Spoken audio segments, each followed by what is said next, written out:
Firestarter Aspect. Takes all fire, makes it better, whether it's either oil-based or just the traditional fire itself, getting a lot of extra damage out of it. Additionally, this is not one of those really transformative runs like I was talking about last time. It's not going to be a completely easy start-to-end run because of this aspect. No, it's just somewhat more damage using the traditional, well, either tactics or brutality, but people really asked me to try and do tactics this time, so let's see how this one works. I'm going to be honest, I'm not super confident in my ability to play with the damage over time tactics, but maybe it won't be that bad. This is a fairly decent start. Fire Blast plus oil means that I'm already getting a lot of criticals, and, you know, the huge, huge area that this covers all the time should just mean that it's... Oh, you know what? Never mind. Pyrotactics is even better than that. Anything that's... Not a whole lot of options compared to brutality when it comes to scaling with fire-based weapons.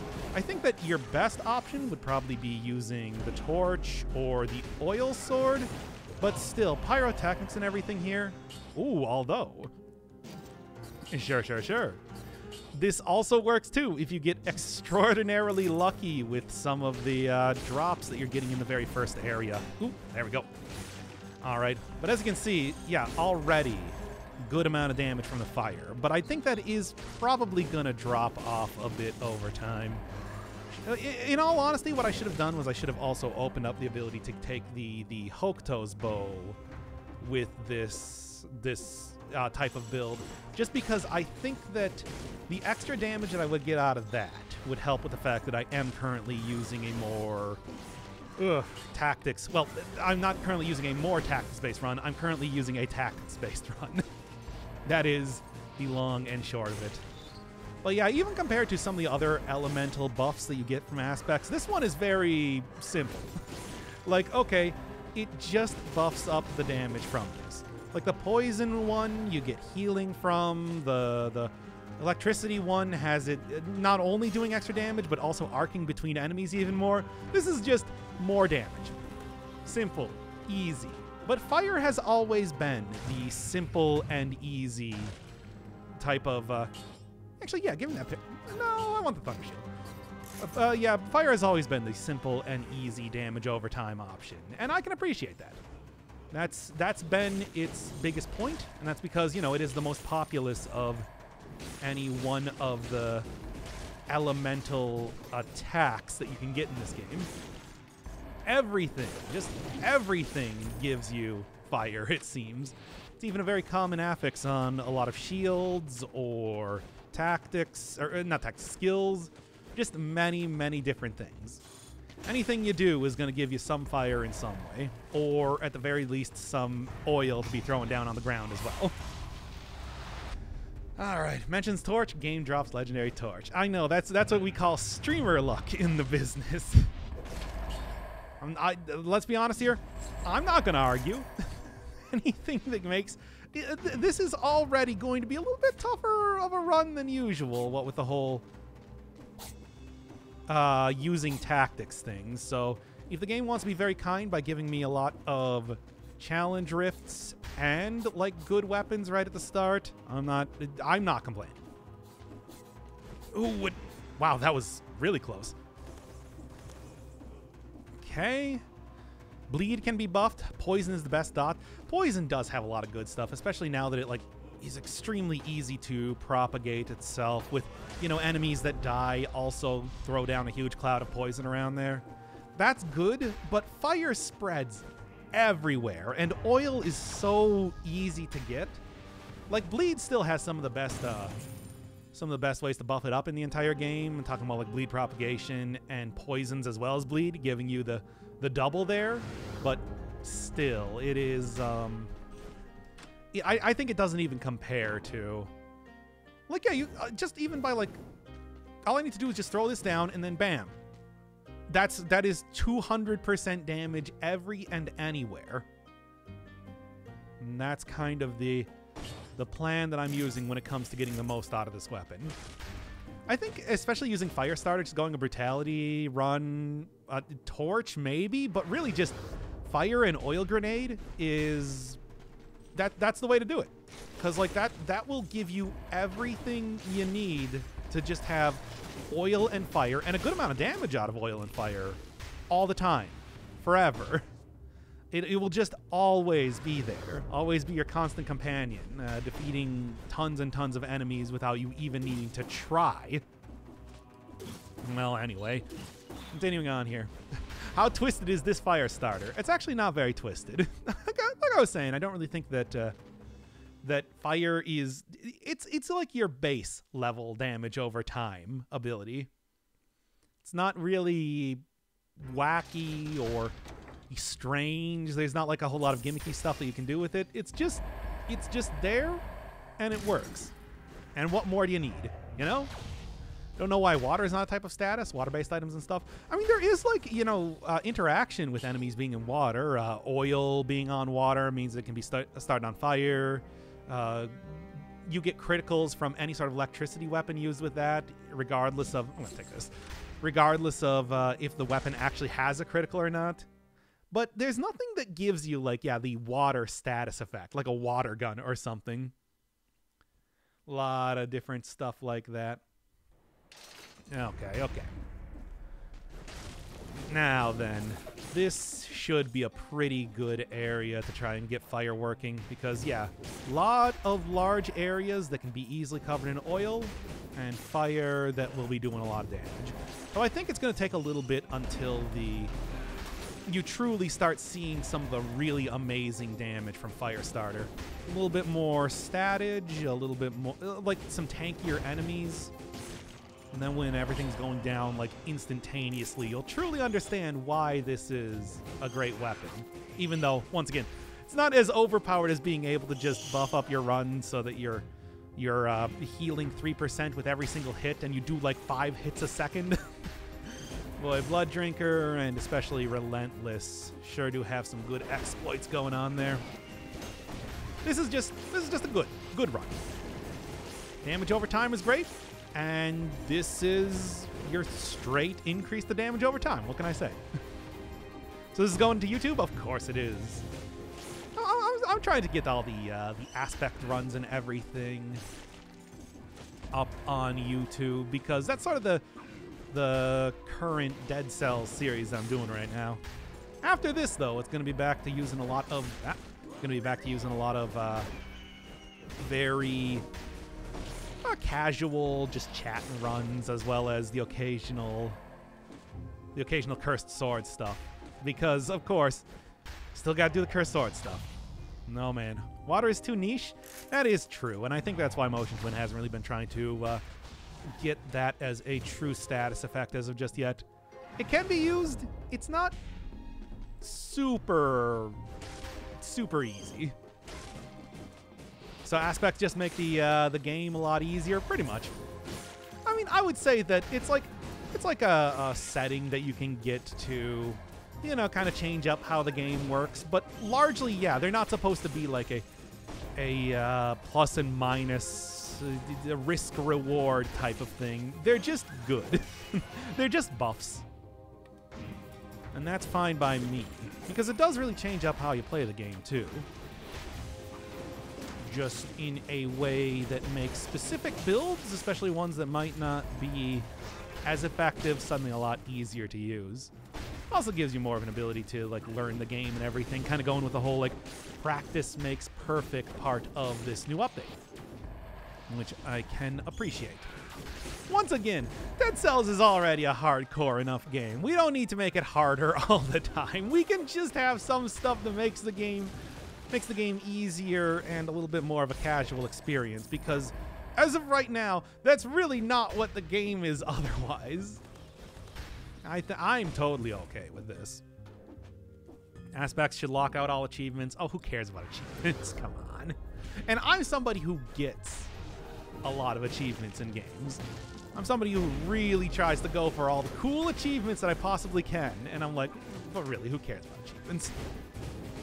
It does lock you out of the flawless achievements for bosses, as well as the ability to get extra boss cells, but come on. You can always just use the custom mode to get all of the the boss sells pretty trivially. Just use that most powerful run that I was showing off recently, and that's all you really need. It may not be as powerful as it was the last time I was doing that I was calling it the most powerful run. It's still pretty powerful. Oh, that hasn't stopped being a thing in recent updates. What I'm trying to say. All right, get that fire on there. Throw this down. Make sure I got that oil, and let's go. See, look at that Firestarter go. It's beautiful. You have 100% achievements? No. I'm still missing a couple of the flawless achievements because, you know, I'm doing so many, like, gimmicky type of runs and everything that the custom mode will usually lock me out of that.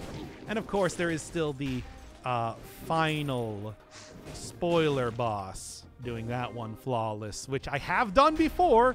It is committed to video. You can go watch it right now if you want. But, yeah, it is, don't got the achievement for that one.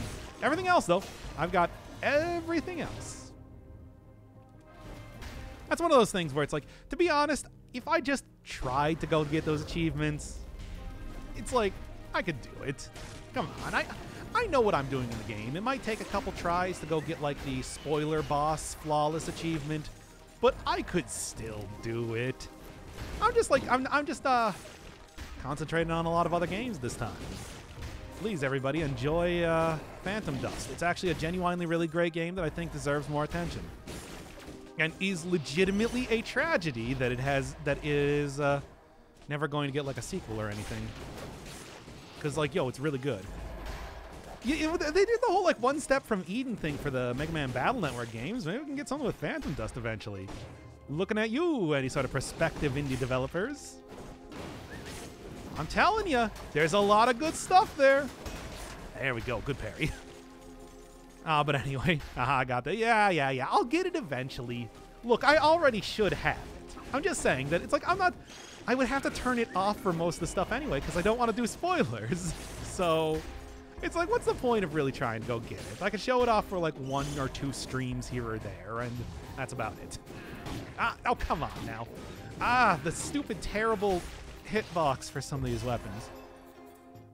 What kind of a game is Phantom Dust? Action RPG card game. Yeah, it is a card game. It is a card game, but it's a card game where you're like moving around in like an arena. It's a lot of fun. It is unironically good, or is it so bad it's good? It looks like it's more the latter.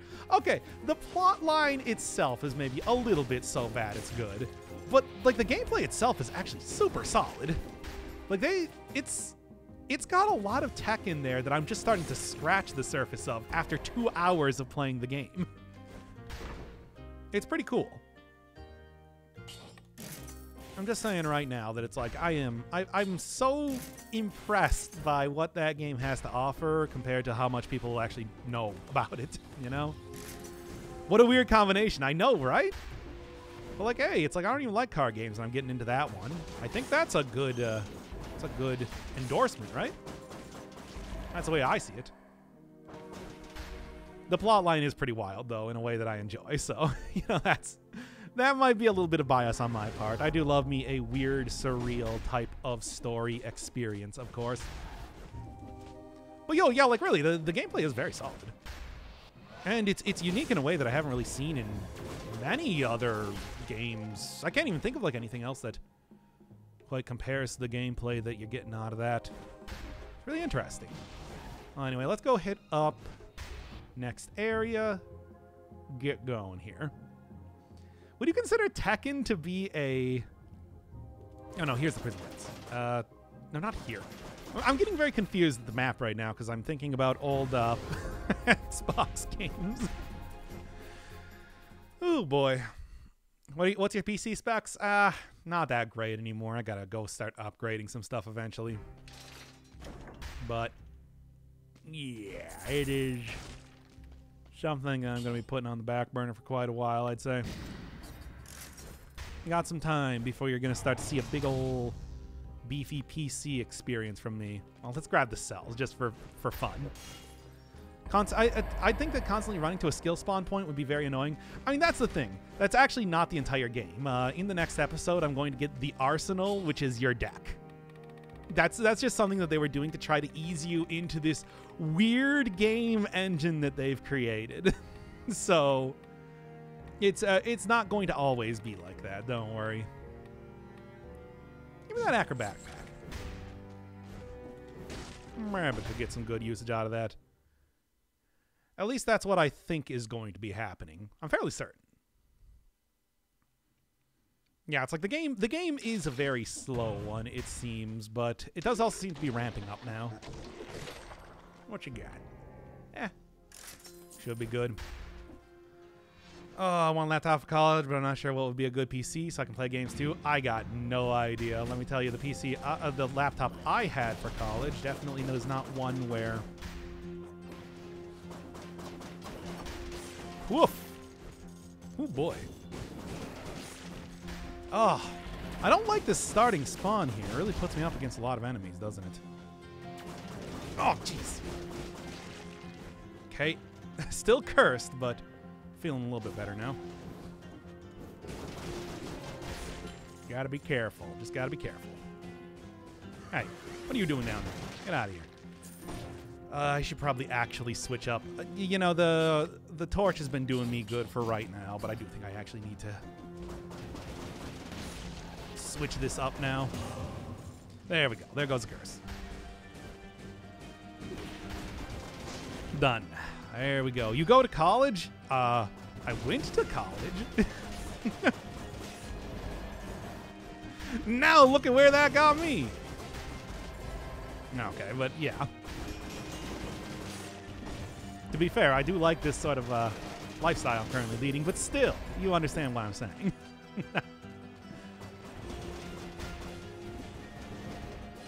Now then, enemies in water going to be kind of ruining a little bit of the run that I'm currently doing. What's your major? You know, you remember that part of Catch-22 where the guy was named Major? Anyway, Catch-22, that was a good book. Oh, does crouching still work for dodging that smash attack? Maybe, but I definitely don't want to try it out while I'm still cursed, you know? Seems like a bad idea on my part.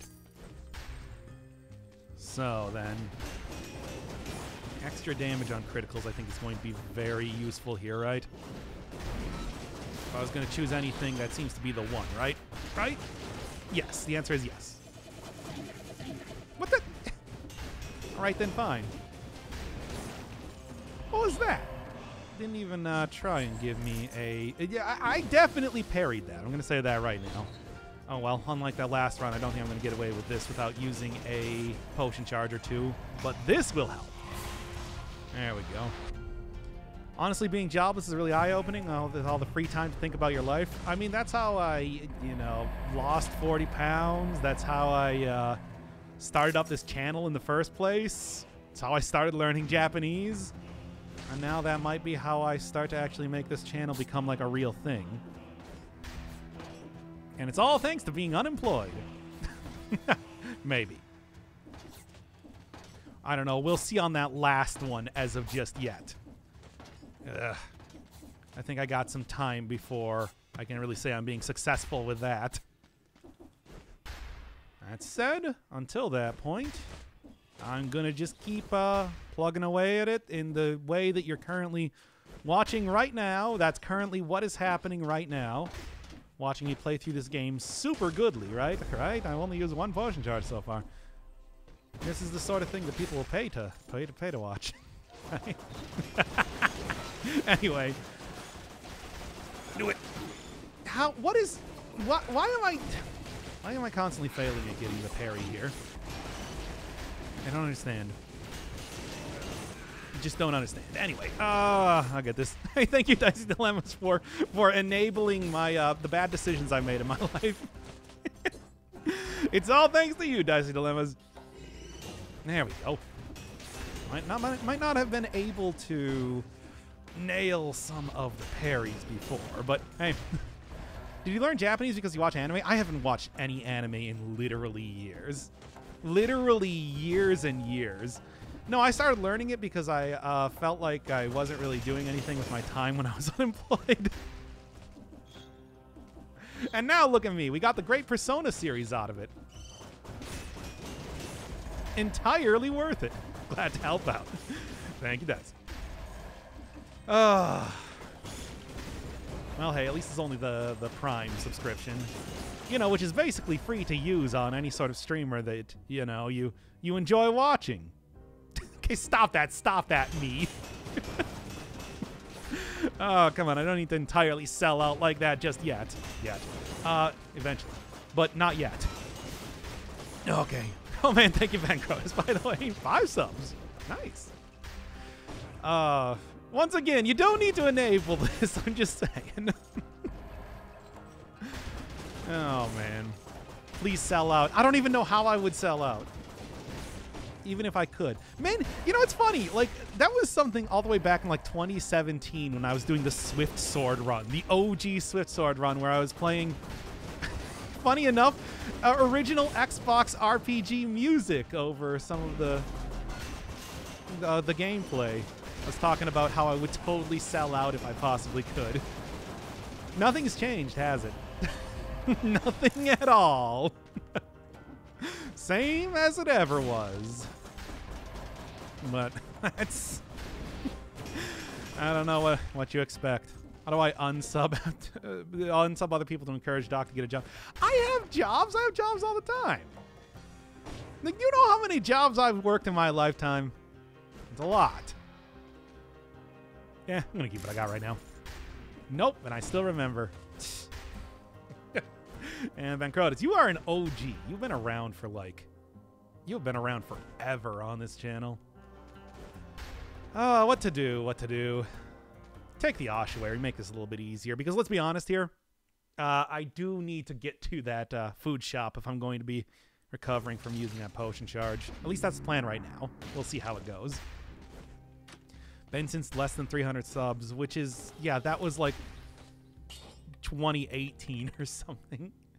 It's been some time. Let's just say that right now. And as always, I think disengagement is a good thing to be taking anytime you're going tactics, because tactics is it's a little bit tricky, and you tend to want to have that sort of protection. Need to? Nah. Want to? Yeah. Besides, you make me laugh. Hey, thanks, Dicey. Glad to have you here. Okay, let's see how this goes now. I don't think it should be too much of a problem with, you know, using all of the ranged weapons that I got right now. If you go in tactics, don't need to worry at all about fighting Thornies after all. One of the nice little things about that. Is it enough to want to use tactics very regularly? Now that's a much harder question. I would say no, but... Okay, right now. In the meantime, oh, he dropped a bomb right on my non-existent head. Damn. Here I am struggling for my first job. Oh, don't get me wrong. It's hard to get your first job. You know what my first job was? Cleaning a butcher's, the meat department at a Sam's Club. I had to go I had to take out the hose and hose out all of the meat dust from the industrial saw there. Actually, not that terrible of a job. But I mean, it's like, yeah, and I barely got that one, it felt like. But yeah, after you get some jobs, it's pretty easy just to get part-timey type of jobs. If you're really desperate, just go for the night shift. That was another job that I've worked that I talk about an awful lot, because that one, they'll take anyone. Yeah, the meat dust. It's a lot of tendon and fat and bone. It's what you get when you cut meat. Yeah. Sort of like sawdust, except for meat. Once again, it really wasn't that bad, but still. It's I still think that as a concept is a really evocative type of thing when you're talking about the job. Because you don't really think too much about it when you just getting getting a steak in a package. But it's like, yeah, when you're cutting that up, that's how it goes. I worked in a pig slaughterhouse. Oh yeah, no, it's like at least most of the stuff I got, it was like a what would you call it? Industrial style. So it was like the sort of stuff that if you were buying it wholesale, like we got the entire tenderloin, for example, and then you had to cut that up into like filet mignon type of thing. Or we got like the big, huge thing of like deli meat, and then we had like a saw to cut that up into the individual slices. You know, that sort of thing. So it's like I didn't actually have to go with like the full animal, but it's like you still have to cut it up into the individual cuts of meat and everything like that. Yeah. Can't sub and you can sell out, Doc. Just share or talk about the streams on social. I don't want to do that. I don't want to be the like, comment, and subscribe guy. You get that everywhere else on YouTube. You know how it is. You had 50-gallon buckets of eye muscles. Ugh. Yeah, I think it was thankfully not that visceral for me. Ugh, I don't know if I would take that job if it was, to be honest. But it's like, man, oh man. I can imagine though. It's like, yeah, when you're like on the proper slaughterhouse floor, it's like that's gotta be some stuff. I mean, I've read about that sort of stuff. It gets intense, but it's also one of those things where it's like you're working it as a job. It's a job. You get used to it, you know. Like I've done a lot of jobs in my time. You just get used to doing a lot of stuff like that. It's just how it goes. It's also one of those things where it's like I am only too well aware of why I want to, why I would like to maybe delay getting another job, at least for the time being. Let's do that. Hashtag sellout for Doc. No. We're not doing the sellout. We're not doing the sellout thing. We're not going full on sellout yet. Soon, but not yet. Okay, I still want to go get the stuff. I think they went to chili eye muscles? Maybe, I don't know. Definitely goes stuff there. Didn't eat bacon for years. You know, the funny thing is it never really stopped me from like eating meat after working at that job. Because like I said, it's like, yeah, it was not very visceral because we never got the full animal or anything. So it was still there's still that layer of abstraction that makes it so that it's that food stuff remains palatable to you. It's not the worst, that's what I'm saying. But like a proper slaughterhouse, I can imagine. I can really imagine. It's like I can only imagine it too well. Cool boy. Hey, Basamel. We're talking about old jobs we had. This is the job cast. This is like, you know, the dirty jobs with Dr. Inferno Firebird. Here we are. Oh, man. Go back to the meat dust factory. Funny thing, Sam's Club I worked at, no longer in business. They're closed. The Walmart that it was directly next to still open, but I mean, I'm sure I could probably go get a job there, but you know. What? Look, that was a long time ago. I'm not going to say exactly how long.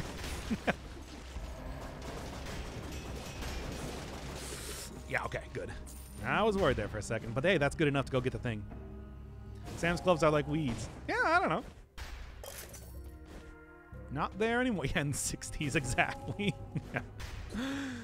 Oh boy, I got a programming job right after computer science in uni. Haven't left it yet. Yeah, I mean that would be like, look, a computer science job. I guess it depends on what you're working specifically.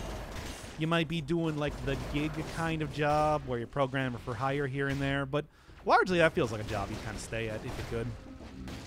First job was a haunted house. I can believe that.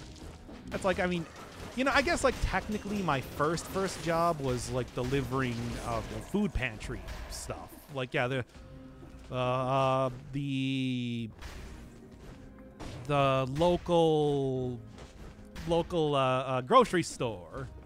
You know, they would get rid of their like day-old donuts and everything. They would go send off to a food pantry, and I was the guy that drove them there, basically. Was a milkman? I mean, I've delivered pizzas before, too. You want to talk about that? Crashed my car and had to quit that job. So, you know. You know. But hey, I did it. And I was damn good at delivering those pizzas. Well, anyway. What if we kissed at the meat dust factory and we were both girls? What if we kissed at the meat dust factory?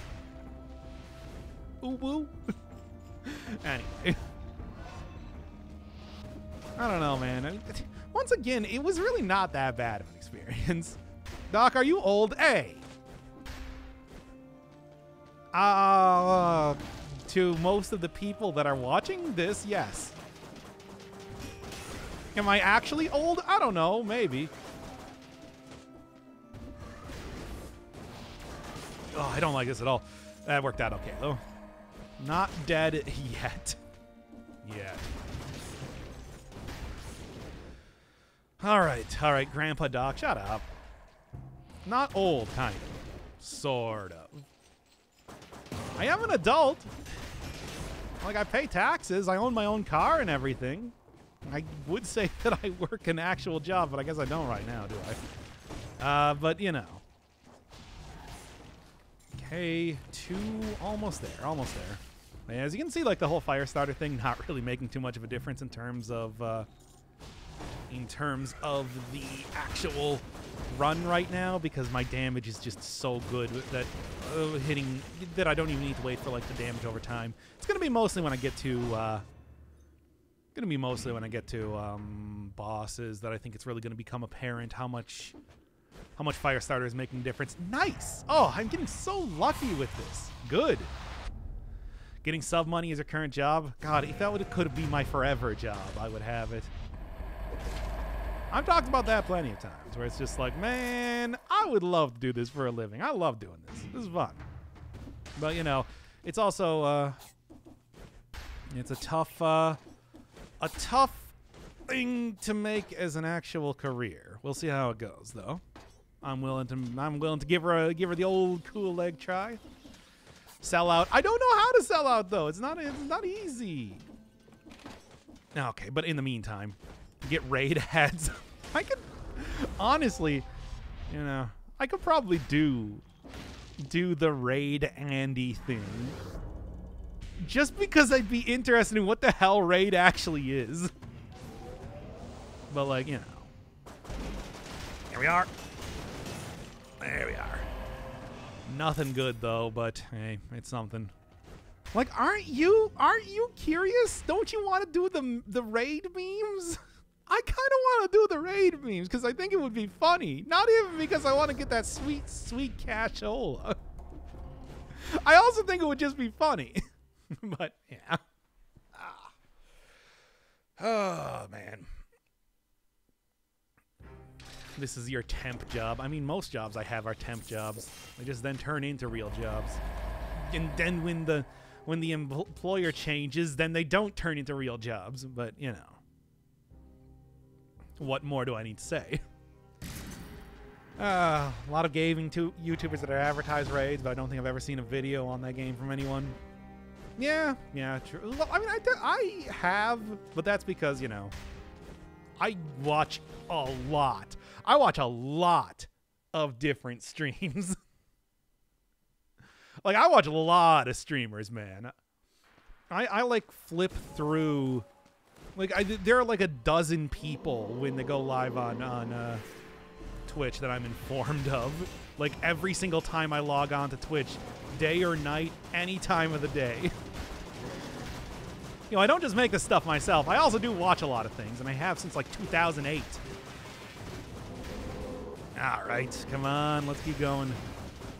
This should, yeah, like I was saying, I think that this is a very good showcase of exactly how much damage that the fire is doing just by itself. But even then, even aside from the fire, it's also still doing a lot of damage. Does Twitch provide channel point demographics? I mean, it definitely does, or at the very least, like, Streamlabs does, but I also don't really know what Streamlabs is, so I don't know, probably. Done. Easy. Easy money. At least easy money for right now. Once again, we'll kind of see how this goes in the future. Alt F4 twice and didn't realize I didn't check. Did I do the 69 sub donations total? I didn't even notice. Did you get like 69 subs in total? Which one? Nice. But two, once again, thanks a lot. Thank you, Van Crotus. I was going to say, that's just like I'm saying thanks a lot, which sounds very sarcastic. Don't worry, everybody. I didn't actually say that. Looked away and missed the boss. Yep. It's like, no, this is a... And then we put... Yeah, it's like, okay, so we got pyrotechnics and also pyrotechnics. Yes, you did. You got the 69. Everybody, please, nice in chat. And I know you can't see me doing this, but I'm doing the AOK symbol. Nice. Come on, everybody. Don't be shy. Do the nice. Do it. Do it for Van Crotus. Yes, perfect. Perfect. I cannot be happier. Truly a chat for the ages.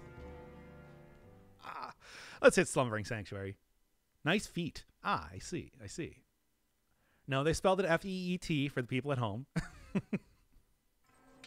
I know what you're thinking, but no, they spelled feet correctly. Oh my god. Incredible superstar. So some lyrics make it rhyme like superstar. Okay. No, I'm not going to lose too much by getting hit here, but still, I'd like to avoid it if possible. Oh boy, we already got this then. Do I have a lot of other enemies to fight? Because I don't really want to go for the real... Let's ban the people who haven't said nice. You know I can't do that, nor would I do it anyway if I could. I mean, I don't know. Maybe I, like, literally can do that, but I probably should. Okay. Let's go take the thing and hopefully not die here. Ooh. Nah, I'm going to keep what I got, right? Oh, actually, would that work with the backpack? I think, like, I know the lightning bolt does. Probably? Eh. Gonna warp up here.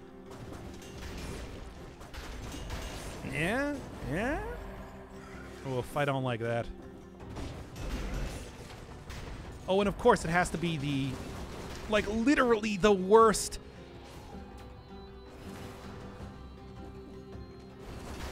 Oh, damn. I should have seen that coming.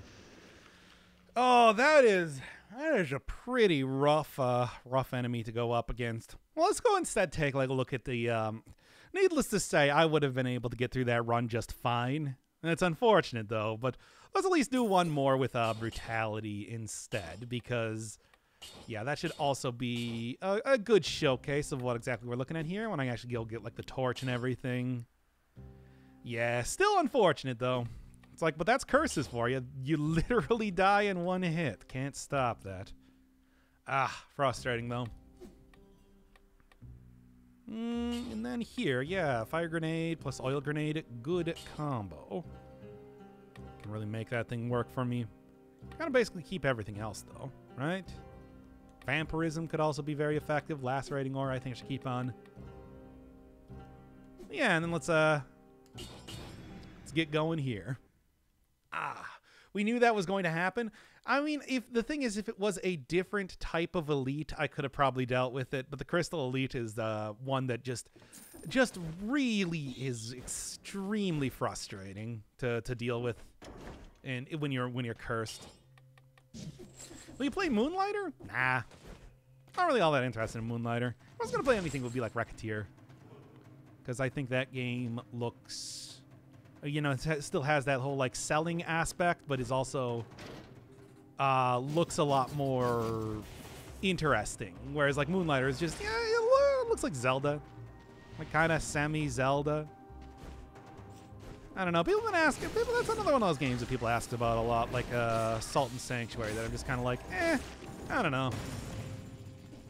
Don't really have too much interest. How can you unlock new aspects? It's actually just dying. As soon as you die, you unlock a new one. Simple as that. Makes it very easy to get with all the cursed sword runs that I was doing recently. But now, I got everything unlocked this time. And now that the full version is out, that's why I'm doing all the aspects like this. Hey, nice. Played Hades? Yep. Played a lot of Hades. Got like a good 70 hours in that game or so. Did a basic series on the channel where I just kind of beat the game. I don't know. Didn't really bother doing too much more with that because that game's good, but like I wasn't really super getting into it. You know, like sort of just felt like, yeah, it's good. Yeah, take that. Of course. Game is like, dude, you suck, have an aspect or something. I mean, to be fair, it is just like a buff that the game gives you. So I don't know. Have they changed that since it was since this update has come out in full now? Because that might have just been something for like the beta, but that's how it's been going. That's how it was before this point. It's fairly easy one to get, all things considered. And the worst thing about losing that last run is that, yeah, I had so many challenge rifts there. Like, the stats were looking really good. Well, you know, Curse Chests kill you in one hit. You get, like, a bad elite like that. That's just how it goes. Yeah, I want to try to go for the flame and oil grenade if I possibly can, because I think that is a good combination, even outside of just using the Firestarter Aspect. Nice, I'm almost done with Hades. Oh, you going for like the true ending, or are you just talking like a regular loop through the game, I suppose you could say? Because that's all I ended up doing. Just like, hey, beat the game, finish it there. True ending with all the achievements. Ah, okay. Yeah. Hey, there we go. Perfect. Now I'm gonna go get the achievement. I'm gonna go get the thing that gives me lowered cooldown, and we should be looking gravy for the rest of this. Have you played Undermine? Yes, I have played Undermine. I stopped the series though before the full version of it came out. I should go back to that at some point in time. But like, yeah, I've gotten a lot of hours in on that game. It's a lot of fun. But you know, that's also one of those ones that maybe at some point in time, now that I'm doing this, like, hey, Dead Cells followed by a roguelite type of thing that I've been doing as of the past couple days. Maybe what I should do is I should go slot in some Undermine somewhere. Go from like a new save file, have some fun with that. Because I do like that game. It is quite good. And there's a lot of extra content that I gotta see. I don't know if I'm going to go for the shield type of thing again, getting the paladin shield or whatever it was called, but it would be worth going back to it. We'll see. Got to get back to Hades at some point. It was an official beta tester, even in the credits, so I had more than enough by release, so I missed a lot of stuff. Yeah, I can understand that.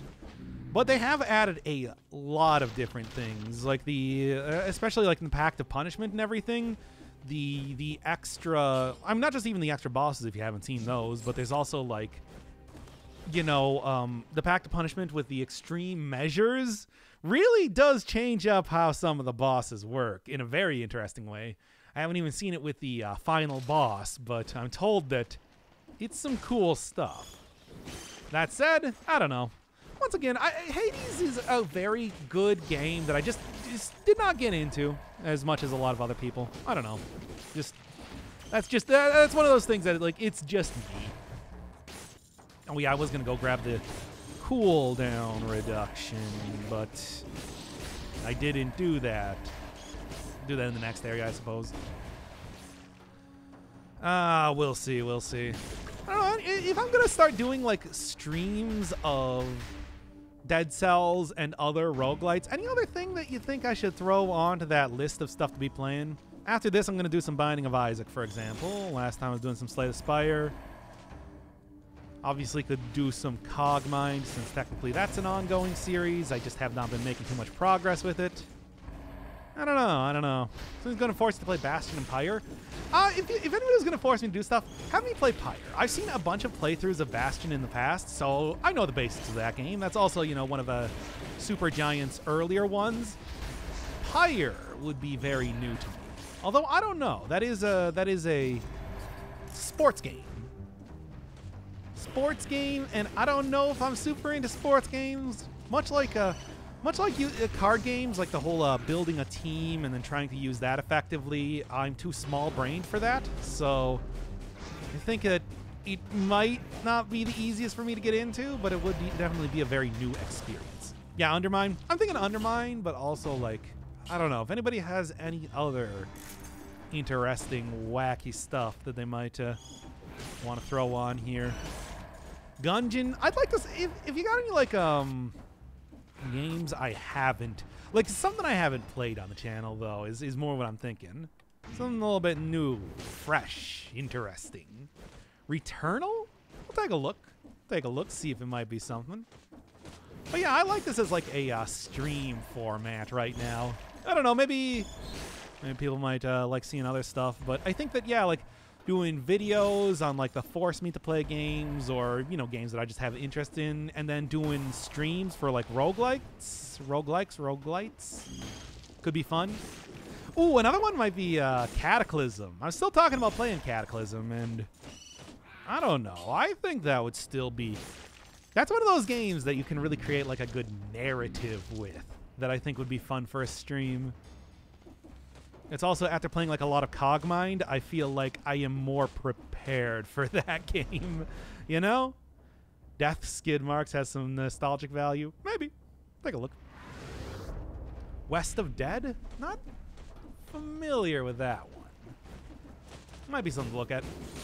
And obviously I still got like a lot of games that I am currently working my way through, whether on the channel or not. And I could be doing some stuff with. What else? Nah. I mean, I'm gonna grab that out of the poison right now, but sell that right here. See if I can't go find my way and just die immediately in the next area. As much as I would hate to kill the this episode here, if I'm just gonna be dying to curses the entire time, that's fine. Nah. Let's see what else we got, though. Yeah, give me the big extra damage here. I would also not be opposed to going for Oiled Sword if they want to actually give that to me, but it's taking its sweet time if that's gonna... Ooh, 2 times damage, though. Let's throw it in the backpack. Maybe I'll take it out and end up doing some fun stuff with it. Let's see. Enter the Gungeon? Oh, I got like a 12-part series on the channel. That's why I was just like, I don't know. Should I be doing like Enter the Gungeon? If anything, there's also on the list, I have on like the list of stuff to force me to play, there is we got Nuclear Throne. And if I want to do like a shoot game, it would probably be that one, right? Okay. Here's your 60 kills at least. Good, good, good. Oh, Exit the Gungeon? I mean, the thing is, I've played a ton. I have not played Exit Gungeon. Have played a ton of Enter the Gungeon. Like I got well over 100 hours, everything unlocked, all that sort of stuff. In fact, the series that I did on the channel is very complete. Let's just say that. Aside from the Frightful and Mauser quests, which, you know, are really just ones that take a long time to do.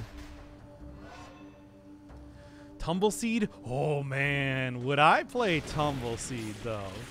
I know that is one of the great regrets of Northern Lion, playing Tumbleseed.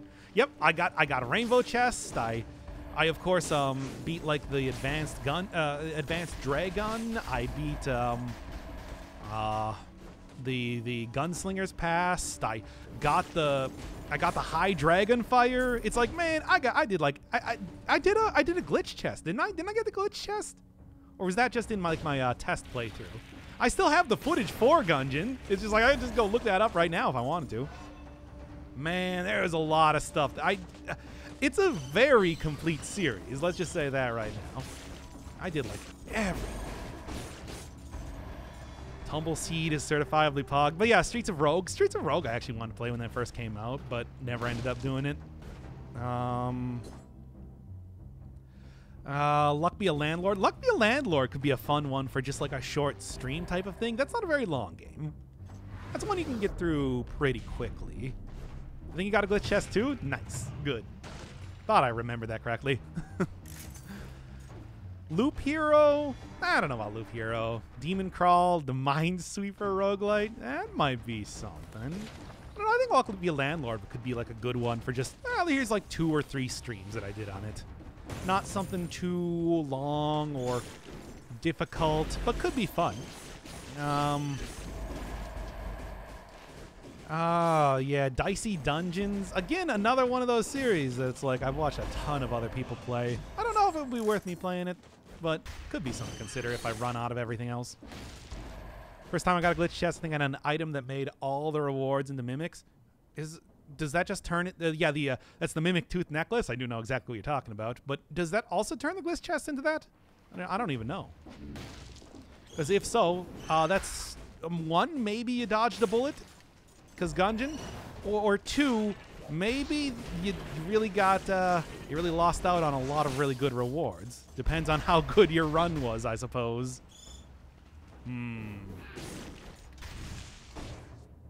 Oh, it also made all the. Oh yeah, because you also get a ton of pedestals, and there are mimic pedestals, so that's not great.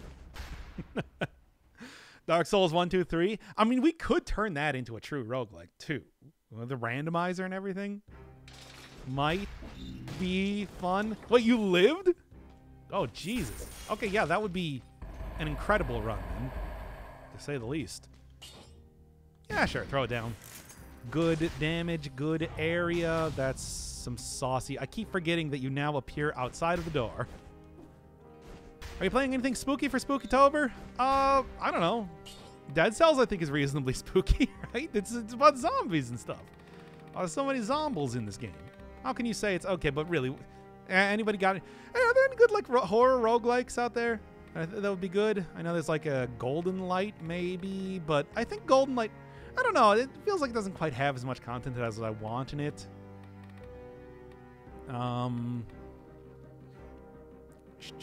Our Darker Purpose.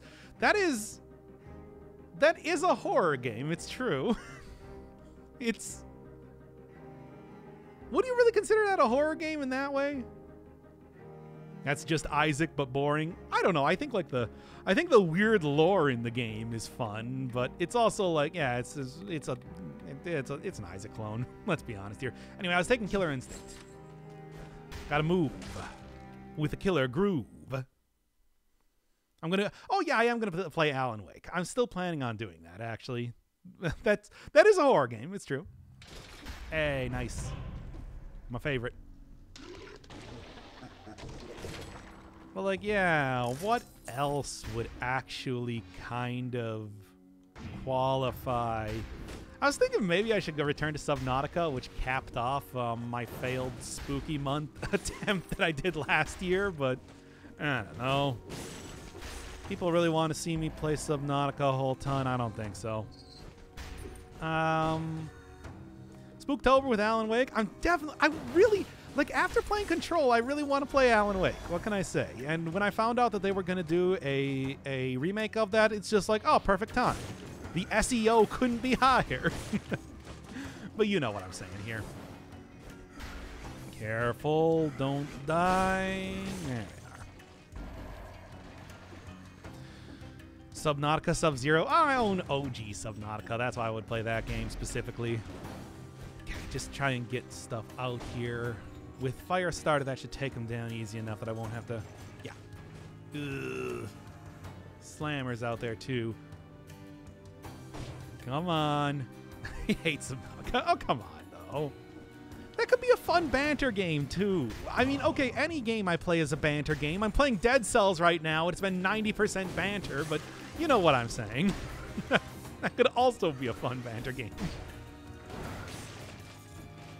Like, what other streamer are you going to watch that plays Dead Cells as a banter game? Who plays Dead Cells as a banter game? But here we are. Any interest in No Man's Sky? I don't know. That's also not quite horror-y type of thing. I think Subnautica would be the more complete version of that if I was going to do it. Like, No Man's Sky is a lot more roguelite style, I suppose. I don't know. Death Road to Canada? Would you really consider Death Road to Canada to be a horror game? I mean, yes, it does have zombies in it, but come on. Really thought I was gonna nail that parry there. Couldn't quite do it. Play Soma? I don't want to play Soma. One, sort of played out. A lot of people play that game. Two, I don't find goopy robots very scary. And two, I do find existentialism very scary. So I don't know if I wanna bring that evil on myself. Hard to say. Is Tombstone still in the game? Of course it is. We should do another Tombstone run. Maybe after I'm finished with the aspects, but that would definitely be very, very good for a spooky month type of thing. I hate the game itself. I would watch the series religiously while slandering it in the comments along with Nier Automata. I don't know. I didn't hate Nier Automata. I found the second half of the game a little bit frustrating because it didn't have, like, man. Do I even need to go into that again? But, you know, it's like otherwise I like that game a lot. I think that game was good. I think it was a fun play. All right, come on, just let Firestarter deal with everything here, I guess. Yeah, light that on fire and then let it go, baby. Go off like a firework. Ah, come on. It's so close. Well. Play existentialism the game. I said it would be fun, I said.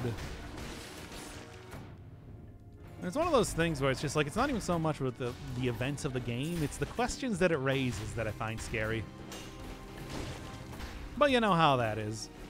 Have you heard Sartre Gamu? I don't know how to pronounce these French names. Of course I have. Like, I went and I looked up Death Consciousness, and I'm like, oh, this is almost like spoiling the game for me when I was playing Nier Automata. Like, oh, now I just understand everything that's going to be happening. Because they did it in a very, like, literal way, especially with the Adam and Eve. Hey. Okay. You know how that is. Don't hit me here while I'm reading chat. I actually managed to not die from the curse. I can't die now. That would be embarrassing. To fall, to lose it all. But in the end, it didn't even matter. Okay. Good Firestarter. Oh, nice. Thank you. That's what I'm looking for. Yeah, they had a character that was literally called Sard. Yeah, it was renamed in English to what was his name? He was a character in the Robot Village. I remember that. But yeah, that was like all his lines too. He literally talked in like in philosophy from Sartre. Sartre? How do you pronounce that name? John Paul. Yeah, they called him John Paul because that was the thing. I remember that. Everybody was in love with him. And like one of the characters that was in love with him was a boss in the game. That was the one where you had to do one time you had to do hacking with 2B. I mean, the characters are called 2B and non-S. Like, what more do you say? What more do you need to say? Like, I got it, but I also feel like I'm too small-brained to truly get like a lot of the philosophy type of stuff they might have been going for, aside from the very obvious things. Which is why I don't really want to insult the second half of that game too much. Oh, well. Anything else? No, I don't really want to hang around here too much. I'm going to be real with you. Just going to get into the next area and call it a day. Haven't used the potion charge yet. I'm feeling good. Gotta replay Automata and also Replicant. Hey! Still damn good games. Say that right now. Had a lot of fun with it. I mean, after all, I went and got on every ending of Automata, so why not? I don't think I can really say that it's just like, yeah, I wasn't having a lot of fun with it.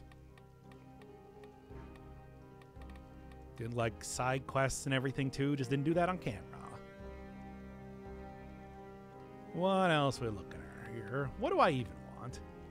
I don't know, what could buff up, combo? Nah, that's not going to buff up the actual fire itself. I don't know. Pork-a-pack? Nah, Frankenstein villager aspect today. Why? Because Frankenstein's the monster fears fire? I suppose so. Nah, we're just doing some honestly, it's been just like a lot of chatting about like the first jobs we've had, and like me maybe looking at doing some different stuff for like a more regular stream schedule. It's been very casual today. Lost to a curse. You know how that goes. But I think that at this point in time, if you're expecting like some really in-depth game analysis, I'll still do that too with Dead Cells, but it's also like a lot more casual series as it's been. Phantom Dust stream? I just put out an episode of Phantom Dust. Was Chapter 2 not good enough? You got to see me start to actually struggle with some of the game mechanics. Next episode is also when they're introducing Arsenal. Yeah, we talked about that as well. We can go back to talking about Microsoft's attempt to break into the Japanese game market. We didn't even talk about D4 last time, which I think is one of the greatest tragedies of Microsoft's attempts there. Man, that was the worst because I love Swery 65 stuff. Dude, I was so invested in that game too. And although it's like after you analyze a lot of the plot, you can kind of see where it was going, so at least it's not like a total mystery, but like, man, I still wanted to see the rest of the chapters. I still wanted to see it happen, you know.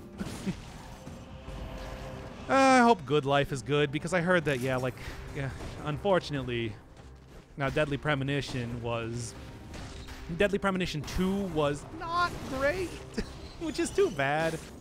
But, you know, we also had a very good first game, so that's okay. I can live with that. And I think, after all, Swery and his White Owls company, he's a lot more invested in really making those games work. At least that's what I'm hoping. JJ Macfield was pretty good. Come on, Nick. We can only hope. We can only hope. Dark Dreams Don't Die. That's the one. That's the one. We got the one episode, nothing else. One of the very good usages of Kinect in the entirety of that thing's existence. And Microsoft did almost nothing to advertise it, and, like, they didn't bankroll the second. God, oh boy. I thought that I was going to be safe there for a second. Missed opportunities. But, you know, it's in the past. It's in the past. Gotta look to the future, and I'm still. Yeah, it's called The Good Life, right? The Kickstarter game that Swery had funded, that he's making with the White Owls company that he made. I think that's what it was called. Somebody wants to correct me. But yeah, that's God, well, from what I understand, it's like Swery also did not like working with Access at all. Like they were not It wasn't a fan, so maybe it's not the worst thing either, but still. We talked about this a ton in the last stream. Let's drop it here. Man, though, that is the one that that is the game that I was the most invested in, though. I'll say that right now. Okay. Enough. Bah. Ooh. Nice. Don't have to pay too much for healing now if I don't lose all of this, I suppose. We'll see how that goes. 360 was a hit, so they were like, F him. Like, man, Deadly Premonition was such a grab bag of a game, but I think was overall very good. Like I said, I really like J.J. Macfield. Yeah, but Microsoft, hey, it was Microsoft's decision, and they... Yeah, but then they did... Okay. We gotta stop. We've talked about this so much already. Got to stop. It's like it's in the past. It's in the past. All right. I tell you. I mean, here's the thing. Yeah, D4 was a weird game, but that's the best part about it. That was the part I loved. It was so weird, but it was also like a great, touching story, and it had so much more that could have been done. I have to stop. I have to stop. We have to stop. I can't keep getting incense about the death of D4. Okay, I think you might like Katara, The Cards of Fate, Threads of Fate, awesome soundtrack, also PS1. I don't know. I'm not a huge fan of card games. Sure, I'm getting into them a little bit more now, but still. It's like the idea of building a deck and everything is still something that's not really appealed to me too much. That doesn't mean that I can't get into it, but... Oh, wait, no, I didn't actually lose any. I didn't use my potion charge. Never mind. I'm still thinking about the last run, I guess. I was really obsessed with that. Well, anyway. Devils Never Cry. Still going to be playing DMC 5 on the channel at some point in time. I always feel like I want to play like the other DMC games, though, before I do that, because that's a series I can get down with. I mean, God knows, if they added a smoke and stick stylish score to this game, it would not... It's not like that would be something that would stick out really badly or something in Dead Cells. I'll say that right now. Ooh. Well... No, I was gonna try and go for the ducking thing there to see if that worked, but... The Woohoo Pizza Man. Woohoo Stylish Pizza Man, that's right. You know. Oh, Katara is like a RTS RPG. Oh, a turn-based strategy, TBS. Like Final Fantasy Tactics. But good? Oh, okay, yeah, I do have my problems with Final Fantasy Tactics, but it's like I still think that was a good game. Still played through the entirety of it. Had fun with it. Still have my problems with it, though. Play DMC in OG hard mode. I don't know if I want to. DMC 2 you should skip? I don't know. DMC 2, I know that is the black sheep of the franchise, but really it's not that bad. They just messed up the combo system and made that way worse. Overall, though, it's not the worst game. Come on, guys, you're overstating how bad it is. Memery aside. Yeah, there's a lot of ridiculous stuff in that game, though. And it's like I've watched the playthroughs of every one of the DMC games, even DMC Devil May Cry, which, oh my God, that is a contender for maybe one of the worst plot lines I've ever seen in a video game. Period. It's amazing. It's almost like worth playing just to see how bad it is, sort of Omicron style. But you know. That's the one you want to skip, right? Don't you want to kill a floating head of Bill O'Reilly? At least that game has a lot of style. That was a super cool sequence, even if it was, yeah, like, no, I don't want to punch Bill O'Reilly in the face. That's not something that I think about, Ninja Theory. Do you not like infested tank bosses? Okay, well, yeah, that is, yeah. I like DMC. DMC combat was almost great. I mean, that's the entire thing. Like, the combat, they brought in the people that worked on the original Devil May Cry games to make the combat, like, approach something that was good. They still, like, wanged it pretty hard, in my opinion. Bah. Mere mention of Omicron will always make me laugh. This game is such a masterpiece of fuckery. I know, it's... Oh, I almost missed this. I know, that game is... Like, I said when we were playing it, it's never boring. It's always just an incredible... It's an incredible, like, disaster piece, to say it like that. It is a video game. It's not a good game. But boy, howdy, is it something that at least delivered on being a piece of entertainment that I was entertained by. Oh, it's not good, but it was entertaining. Oh, but it's not good. Trust me on that. That game is like one of the perfect examples of so bad it's good games, which you don't really get a whole lot. When you actually put like a gameplay into something, you know, even so bad it's good kind of has a limit. Omicron, I think, sort of surpassed that and made it something. What's the aspect? It is Firestarter. Let me see here. Flames deal 100% more damage. Violet Flames 200% more damage. So we're going with a very fiery type of build today. Oil Grenade, Fire Grenade. Also got Hokuto's Bow, luckily, as a legendary item. Who could have even seen that coming? And basically, I am just... it's largely just a Fire Burn Hard aspect. Exactly. It's largely just like a lot of chatting. We're doing a just chatting stream. You know, rather play the Onimusha series. Onimusha, at least like the first game, was you know, ancient Japan Resident Evil, which I think is just a very interesting way to go about doing that by itself. Ooh, you know, Wild Sword. Wild Sword could be pretty effective. In fact, I'm gonna take it. Yeah, dude, this gameplay is fire. I mean, except when I died to the curse, you know. That's maybe where it fell apart a little bit, but otherwise it's been going well. I feel good about how this run has been shaping up so far. Speaking of ancient Japan, do you like Okami? I love Okami. I bought that game when it came out for the PlayStation 2. Sat down, spent an entire week neglecting my studies in school to play Okami, and it was a lot of fun.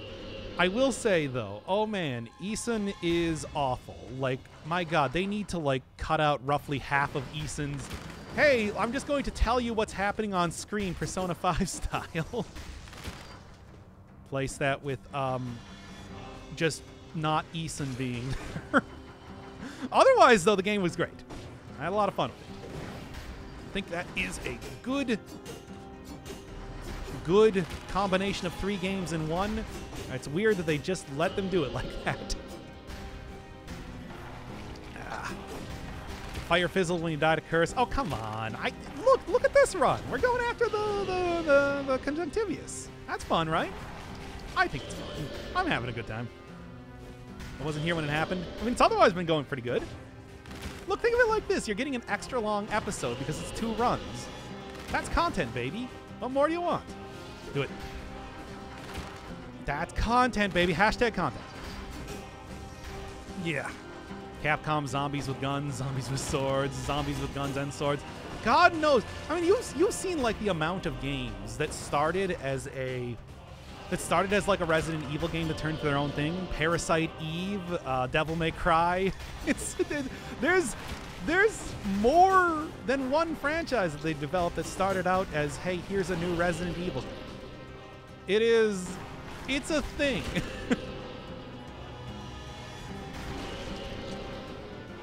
Like Dead Rising, pretty. Oh, I'm not gonna get the perfect fight, but that's okay.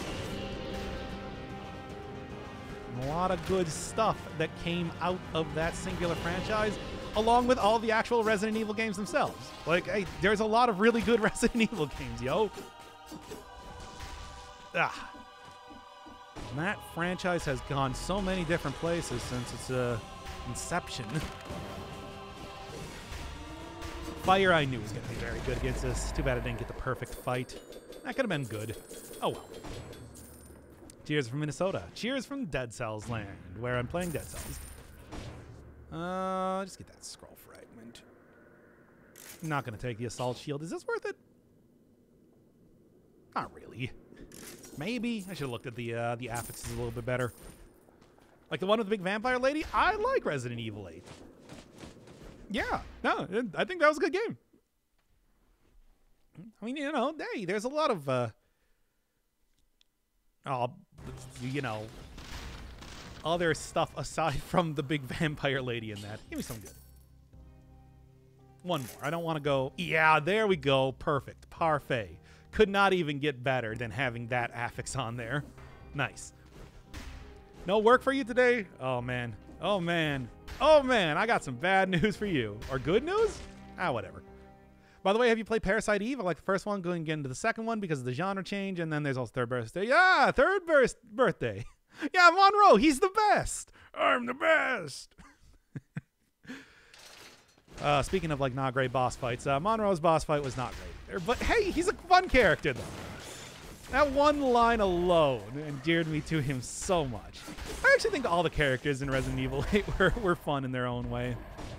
Come on. Like Heisenberg and the weird accent thing that he was trying to do. It's like he was trying to imitate. He was trying to imitate Nick Cage for some reason, and I don't know why. Like, why did he do that? But hey, whatever. It was fun. Okay. Like, there's a lot of stuff to have to like about that game. But yeah, Parasite Eve, I've never played it, watched other people play it. It's a very strange type of gameplay they went with, but I like it. And also Mitochondria is the powerhouse of the cell. That was fun. I like that game. Yeah, I was gonna say that. Tyson Cage was the best. He was a fun character, but I don't know what the voice actor was trying to do. Oh, yeah. I'll shove it in the backpack. Yeah, we'll see. Maybe. Just what a I don't know. But hey, that's Resident Evil all over, really. It's like, just weird voice acting is an important part of the DNA of that franchise. Ever since, from what I understand, yeah, they didn't really hire somebody to do the voices and just decided that, like, the director of the game was going to... why? Mikami was just going to, like, mix all of the voices himself with whatever voice clip he decided that he wanted to put on there.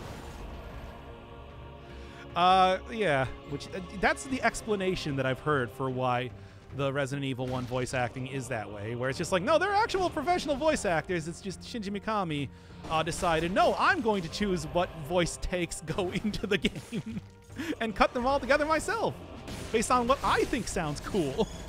And it's like, yeah? You are? Yes, I'm going to do it. That's why, like, Resident Evil 2 got a lot better, because they took that away. Oh, hey! Took that away from him. Okay. Really powerful, especially against living things. Okay, come on now. I got this. Let's get down here. Let's do this. There we go. Over the top, the best type of VA. I mean, that's the whole thing. It's like, God, I love RE4 with Leon thinking that he is a cool secret agent person. It's not that. It's, oh God, the Resident Evil 4 voice acting, I think, is just a masterpiece, because Stadler sounds like a guy who's trying to fake being the head of a cult, which is what he is doing. like Leon in that game is...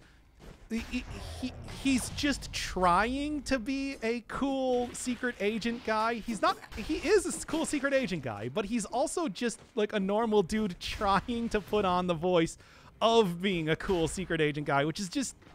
It's amazing. It is like, I don't even know how to describe it, but I just love how the voice actors approached all of that. It's perfect. It is perfect. It's a way that you can do, like, campy bad voice acting, but also in a good way. Like, it's good conscious campiness. I don't even know how to describe it. Your right hand. Stadler, you're small time. Come on. So many good things in that game. Jill, here's a lockpick. It might come in handy if you, the master of unlocking, take it with you. I honestly wonder. PlayStation voice acting. You know how it goes. There were growing pains. Let's say that right now. Come on, get down here. Fine then. Oh. Yep. I'm gonna go get to that. Yeah, I've already used the potion charge, but I'll be able to afford another one easy peasy by the time I get down there. Yep. And let's take it for the extra health. Sort of feel like I want that right now. Do the whole Resident Evil franchise. No way. There's no way I could do that. I mean, I suppose there are now, like, remakes of 1, 2, and 3 out there that I can probably get easily, compared to having to try and, like, find that on the PlayStation Store or something. Who knows? I don't know. I'd figure out something. Every resident in this house is evil. What a mansion! But, yeah, no, look, I can talk about I think Resident Evil is such a fun franchise. was saying before that it's like, yeah, when Resident Evil 8 came out and people were all like, oh man, yeah, you see like a bunch of streamers being like, oh man, we gotta go play this spooky game, and I'm just like, Resident Evil, spooky game. Don't get me wrong, there are some horror aspects in those games, but it's like, the game's never been a horror franchise. It's an action movie pastiche game series at its core. It's never been anything else. People being like, oh, it's going to be so scary. Just rolling my eyes back there. Fun stuff. It's never, like, the second that they start up with the FMV, the, you know, game opening for Resident Evil 1, you know exactly what sort of game it's going to be. It's never even been a question. Well, yeah, I mean, it's like people still look at it being like, the horror games, though, right? Yeah, horror. Yeah, sure. Yeah, sure, horror, right? Anyway, yeah, it's a series I genuinely love an awful lot. I think they're great. I think that entire series is great. Even the bad, stupid, crappy games like Last Survivor or whatever still has a lot of fun stuff going on in it all the time. Even if it's just, what the hell were they thinking when they made this? Still too scary for me. That's why I'm trying to force myself to do it for Spooktober, because I can't play myself. Fair enough. I mean, that's the whole thing, where it's just like, here's the thing. It is still, like, they do have horror moments. I mean, look at like the first time they introduced like a zombie in the original Resident Evil. It's spooky, but it's just, I still think that 99% of it is very much not spooky and was never intended to be like that. It's a very silly series of games, and intentionally so. Minecraft is scarier than Resident Evil. Gonna have to do that soon enough. And that chosen yesterday as, there we go, as a series that I'm going to be putting on the front burners here. I played Evil Within 1 and 2. I've watched playthroughs of both of them. I feel like I got more affection for Evil Within 1 than a lot of other people. But I think Evil Within 2, everybody kind of agrees, is, despite plot weirdness, especially at the end of the game, is still like a genuinely pretty good game, right? That's kind of how everybody looks at it. First game, of course, is the one that had like the weird decision that they did with the letterboxing, and of course, like, the plot is all over the place. It's kind of frustrating. Also, if you do not understand that you're supposed to be using the agony crossbow a lot, the game might be somewhat difficult. No BS traps or one-hit KO. Fair enough. That was also sort of a weird thing. I mean, I think that, yeah, it's just also, you've had a much better idea of what, like, was going on in the game, as opposed in Evil Within 2, as opposed to the first game, which was, well, I mean, it was intentionally dream logic, but it still felt like you didn't have much of a, there wasn't like an anchor to make you even understand what was going on in the game. It was just like a lot of stuff that was happening, you know? Which is not the worst thing. Evil Within 2, like, okay, Mobius, got it. Easy, simple. I know what's happening. I also just in general like the less focus on Ruvik and everything, because Ruvik it's just kind of a silly character, let's be honest. The doctor from Archer in the first game, though, was all pretty great. I liked him, but you know, everybody, all the other characters, I feel like it didn't really gel as well as the second game. But that's also just my opinion on it. Let's go. Ready for it. That said, hey, if we ever get an Evil Within 3, we're probably going to make a return to Ruvik, and maybe they will have a better idea of how they want to approach the entire thing. Who knows? We'll see. We have to be careful, Jill. Every evil in this house is within. I mean, the thing is, it's like, it's not even in a house. It's in like a huge variety of different places. Castles, well, not, cathedrals, towns, destroyed cities. It's just that game is so, you know, I'm talking about like Final Fantasy IX being real scattershot. That does not even hold a candle to Evil Within, and where it's just everything, man.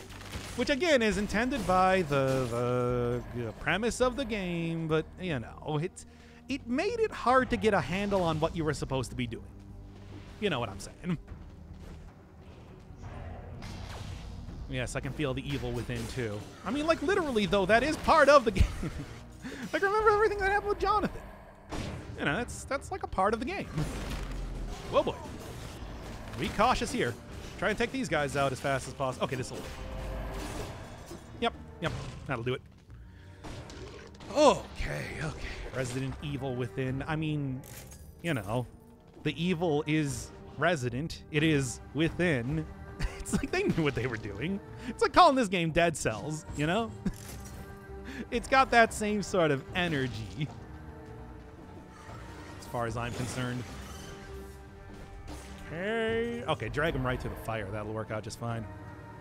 Hubris. It's fine.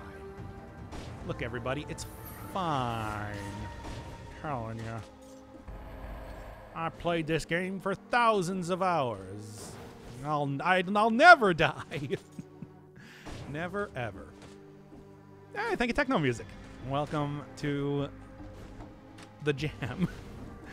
No. The thing I say is I love you. It's like, how did I forget that? Okay, good. Thank you, Techno Music. I love you. I also do like techno music. I'm a fan.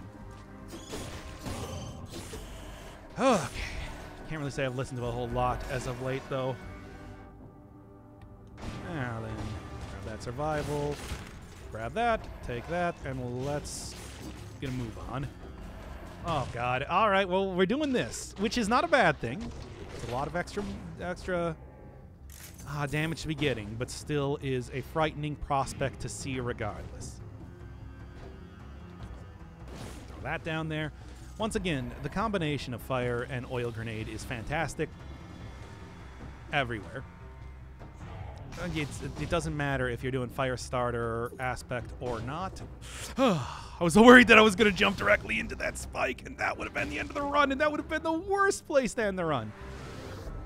What's the aspect? It is Firestarter. Flames deal 100% more damage. Violet flames deal 200% more damage. It makes it so that, especially with using curses, I can outrange stuff and still deal a ton of damage to things. Hence the entire usage of the oil and fire grenade right now. Really trying to make that thing work for me a lot. What is Violent Flames? Violent Flames are flames that are both oil and fire. They happen to appear in a violet color, but I don't know. But they're still called Violent Flames anyway, because I definitely didn't misspeak. That is definitely what they are. What are you talking about? What are you talking about? I didn't say it wrong. You said it wrong. Now then. They have to be a purplish color. I don't know what else you could call that, though. Anyway, curse lifted. That should be the last curse for the game. I'm feeling pretty saucy. Yep, should be able to deal with this just fine. Happy to use the Prime on the sub on the channel. Watch quite a few of the Dead Cells around on YouTube. Enjoyed them all. Hey, I'm trying to do them a lot more now. Get like a little bit more regular schedule out here. So hopefully that's only going to be more than that you can actually check on up in eventually. Or just check out the stream. I don't know. Stream's here too. Hi, it's me. I'm streaming right now. Okay. Open that. See what's going on. Yep, looking good. 60 kills. Got all the cursed chests. Yep, feeling saucy. Exactly. Schedule. Hey, I got a more consistent schedule than usual. As of late. Sort of. Aspect's only available one at a time. Yep, you can only take one, and then the aspect guy at the beginning of the game is locked out from you. So make it a good one, I suppose. Or I mean, just go with the traditional playthrough. I know, at least judging by the comment section for the last aspect run, people seem to be sort of divided on it. If you're truly playing the game, if you're using aspects. Schedule, he say, I'm working on it. I'm working on it. Hey, come on. It's fine. Look, all it takes is just a few days doing it, and you can consider that to be a... probably shouldn't take that. Consider that to be a schedule, right? The answer is yes, of course. No, what do I even want? The oil and fire. I said before, that is a great combination. I still hold to that. Well, to limit something old block achievements out of the way. I still say play the game however you feel like. You have my blessing. But, yeah, there we go. There we go. And there we go. 28. We're looking at some good levels of stats for this run, though. Happy to see that, at least. Should make the rest of this pretty easy if I don't get killed here. There we go. Why is using aspects not considered a proper game? If custom mode is considered a proper game? I don't know. I've also heard a lot of people say that about custom mode as well. You gotta play it normal. The full breadth of everything unlocked to the true experience. Which is usually how I play it, to be honest. But still. How am I doing? I'm feeling pretty good. Going an extra long Dead Cells episode today because I died due to a curse first. That is how it goes sometimes. It do be that way though, don't it? Okay, I'm gonna go for. You know what? We've been going for a long one. Let's go jump into the Giants fight. I think I should be doing pretty good here. I have a very good build for this after all. Going to be getting extra powerful equipment on top of this as well. Now, then, 5,000. Yeah, give me that buffed up damage. That's what I'm looking for, baby. Let's go. So nothing out of the ordinary. Hey, shut up. I've been doing pretty good in these runs as of late. I think I'm finally like getting to the point where I'm used to like the changes to malaise and everything. That took some time, but here we are. Look, all you need is just a lot of persistence, and you can accomplish anything. It's me, Dr. Inferno Firebird, your motivational speaker. Uh-oh. Should also remember though that it's like, yeah, I don't really have a shield here right now, do I? Hey, dude, take a walk on the wild side. Also, let me do this real quick. Yeah, that's what I wanted, so I can do this for that big critical damage, baby. Only the biggest and most critical of damage for me.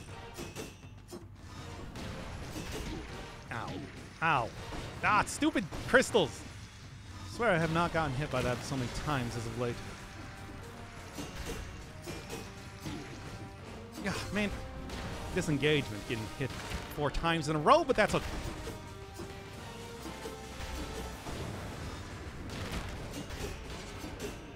There, and that should end this pretty goodly. It did not, but it should end it pretty goodly next time.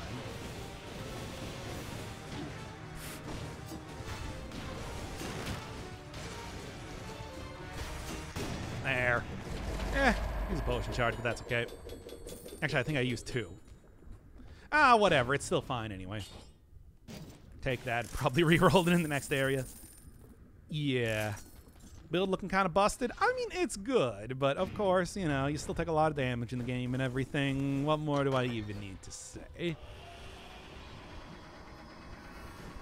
I'm not really... I think I should be able to finish this one pretty good. With relative ease, it makes shooting ya such a breeze. Bigger, faster, and stronger too. First member of the DK crew. Now put your hands together if you want to clap, and I'll take you through this monkey rap. DK, Donkey Kong, DK. Donkey Kong is here. This Kong's got style, so listen up, dudes. Can shrink in size to suit her mood. Wait, how are you already at 30? I've basically been doing a I got a lot of curse chests and everything that it's always DK rap. Yeah, well, when DK rap stops being such a banger, it'll stop being DK rap. There, how about that? Is that a good compromise for you? Haram.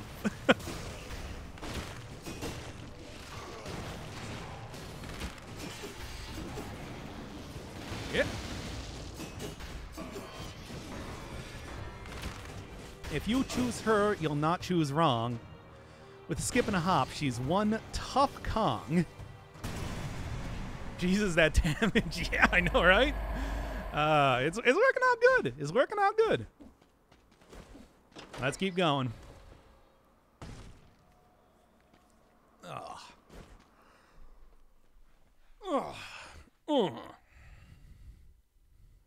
Just think about Donkey Kong getting shot from barrels, especially in the minigames.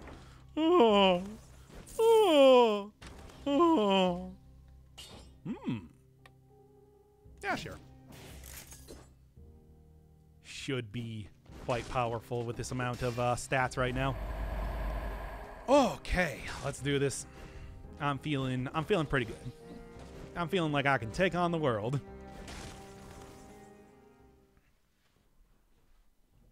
Just Grant Kirkhope moaning into a microphone for hours on end. I've never played Donkey Kong, so I have no idea what's going on.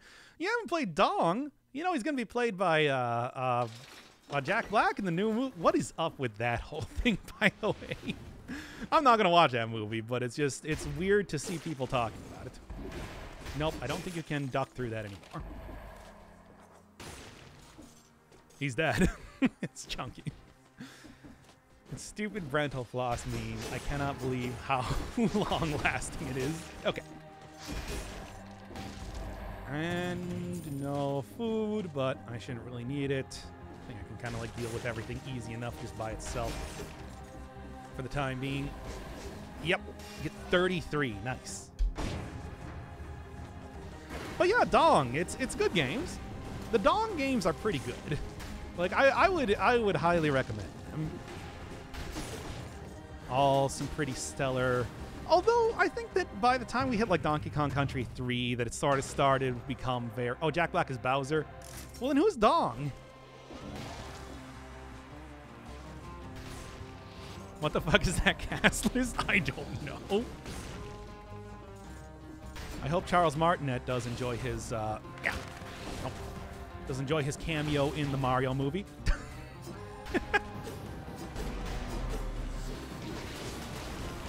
Oh my god. Incredible superstar. Seth. Oh no, Seth Rogen.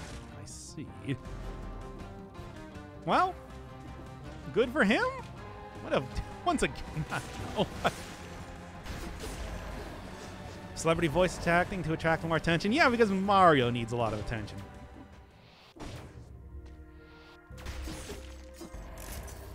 Like, we'll never be able to sell the Mario movie without celebrity voice actors.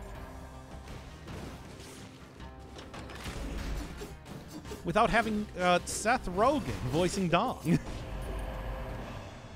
Isn't the guy who played Mario since Mario? Yeah, that is Charles Martinet. That's what I was talking about. He is the guy who continues to voice Mario to this very day. And it's not like he only does short-form voice acting. He did Wario's voice for WarioWare Gold just a couple of years ago. Oh, yeah. Jordan Peele is Toad, which is... I'm actually okay with that. I mean, of course, the optimal choice would have been to... Oh, and it's gone. Yep, it's gone. The optimal choice, of course, would have been Gilbert Gottfried, but, you know, we can't always have what we want. Oh, well. No, it's Keegan-Michael Key. Ah, wrong half of Key and Peele. I don't know. You could literally tell me anything with the voice cast in that movie, and I would believe you. Let's be honest here.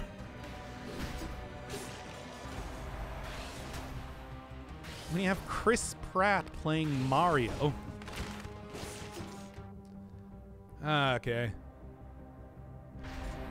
Now then. It's stupid.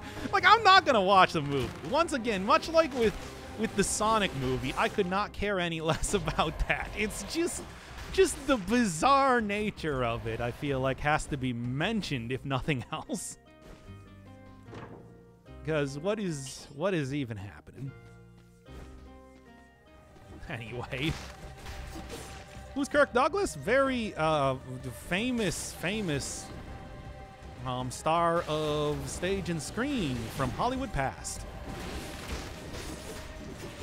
That would be like, that's like, you know, having Orson Welles cast as a Unicron. That's what that sort of casting would be like. Which, again, considering the fact that there's already an example, having Orson Welles being Unicron, it wouldn't surprise me if that just happened. Why not? We're just, you know, we're playing Calvin ball with these casting choices here. Just do whatever. Anyway. It's just, once again, I'm not even going to see the movie. What am I complaining about? I'm just baffled. Here I am, being baffled. Also, this movie is, oh, that's Illumination? Minions movie? Yeah, that's Illumination, right? So, like, I don't know. Get out of here, you. Yep, Illumination. Because they're... Who else would you choose, right? Aside from, you know, the Minions people. And, like, the Sony... I guess it's kind of okay animated movies.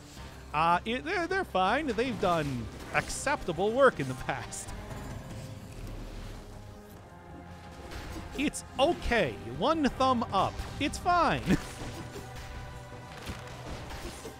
I never remember famous people either. Yeah, me either. But, you know, I don't know who Kirk Douglas is. At least familiar with somebody who's got that many credentials on him. More from, like, listening to podcasts or whatever, but still, whatever works, you know?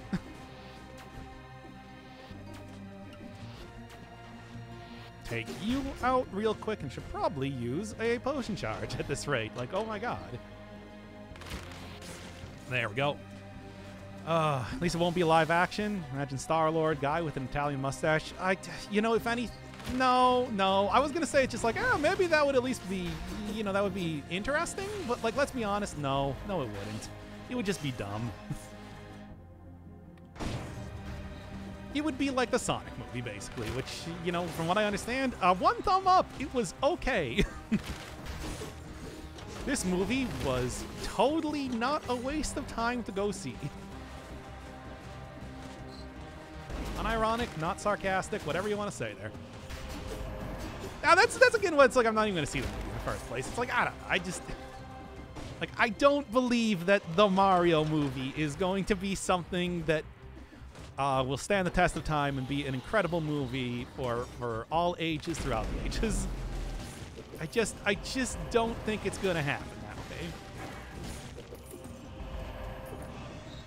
Sonic movie was apparently watchable. That's what I've heard. Yeah, one thumb up, totally fine. Not a waste of time to watch. Never forgive Illumination for Despicable Me overshadowing the much better Megamind. Yeah, fair enough. I've heard Megamind was actually, like, quite good, so I can understand that. I read Box Sonic. It was passable. Yeah. That's... So I heard.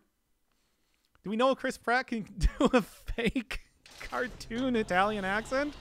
I'm sure he probably can. I hope he voices like Luigi and Wario if he even makes an appearance in the movie. You know, Charles Martinet style. I can only hope. How long till Konami comes back trying to hawk an MGS movie or MSG movie, monosodium glutamate movie? I mean, they've been talking about that forever. Like, that has been something that's been, you know, in the works for literally decades now. It's a me, Star-Lord. He's a me, Star-Lord. Wahoo! Let's go! See? Anybody can do that accent. It's not difficult. Charles Martinet, of course, does the best, but still. No, Charlie Day is Luigi. Is that real, though? Is that real? Once again, you can tell me anything, and I'm just going to believe you.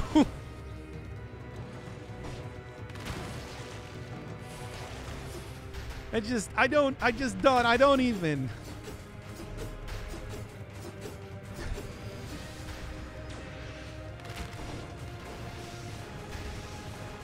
Now here's where the whole, like, fire aspect is going to be getting pretty good. Good enough. I'm going to go save the princess and eat a spaghetti. Wahoo! Let's go!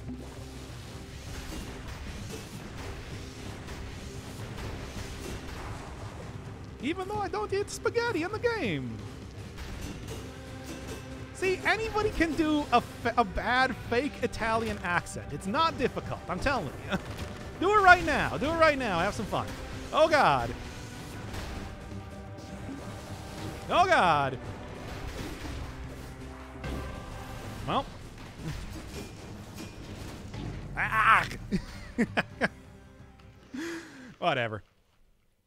Ah.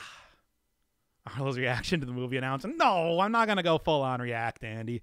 Well, anyway, that is, that you know what? Whatever. Hubris. Yes, hubris. It's true. It's true. I wanged it. That's my fault. But otherwise, it's like, I think you see how good this aspect can be.